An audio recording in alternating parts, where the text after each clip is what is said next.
Hello everyone, I am Hajou, a PhD student at the Faculty of Sciences of Meknes. I am presenting my topic about solar radiation maps for the International Renewable and Sustainable Energy Conference 2021. I am going to start with a little research background, highlight the problematic, and then present the method and the results.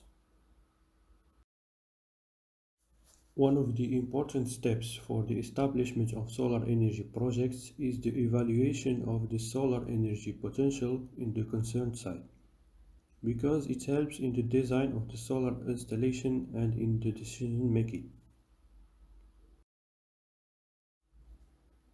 For areas far from the ground meteorological stations, it can be difficult because of the absence of solar radiation records. One of these solutions is to map the solar radiation in space using satellite data. Gridded satellite data or satellite products are used in many recent researches in the solar energy domain because it has a large spatial and temporal coverage and because of the continuous improvements in the quality of these products. The data used are obtained from the NASA Power project, which are daily global solar radiation on a horizontal surface, averaged on a grid of 0.5 on a 0.5 latitude-longitude.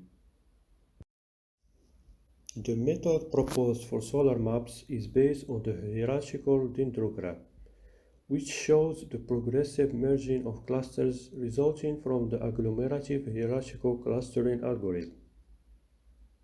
The y-axis presents the dissimilarity measure and the x-axis presents the data objects. Here in our case are the grids. The dendrogram helps decide on the number of clusters, which are a group of objects that are similar.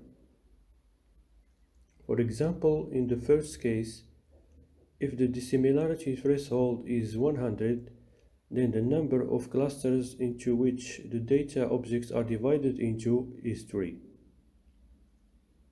And in the second case, if the threshold is 200, then the number of clusters is 2.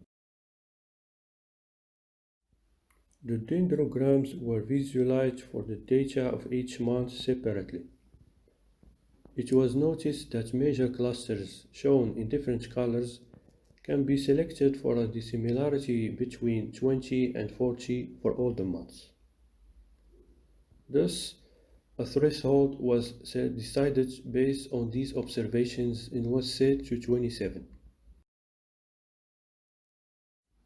The clustering results based on the chosen threshold were visualized to evaluate the quality of the clusters. The figures showed that the clusters were homogeneous in space, and thus the junctions between them can be defined. Here is shown an example of January and October. The resulting solar maps are presented using a gradient color. Here for January, February, and March, 6 zones were detected by the dendrogram method. Here the solar radiation distribution slightly differs and the intensity increases from the north to the south. For the months of June, July, and August, the distribution of solar radiation is complex compared to January, February, and March, and more than 6 zones were identified. It was noticed that the solar radiation intensity is higher in the northern regions in June and higher in the southern regions in August.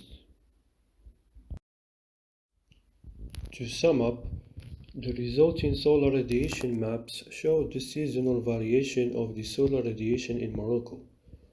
During the summer, the solar radiation distribution is complex, while for the other months of the year, the solar radiation distribution is simple, which decreases from the north to the south.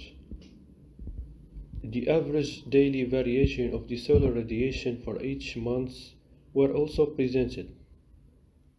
The agglomerative hierarchical clustering was found to yield stable results and it is simple compared to other methods used like the artificial neural network.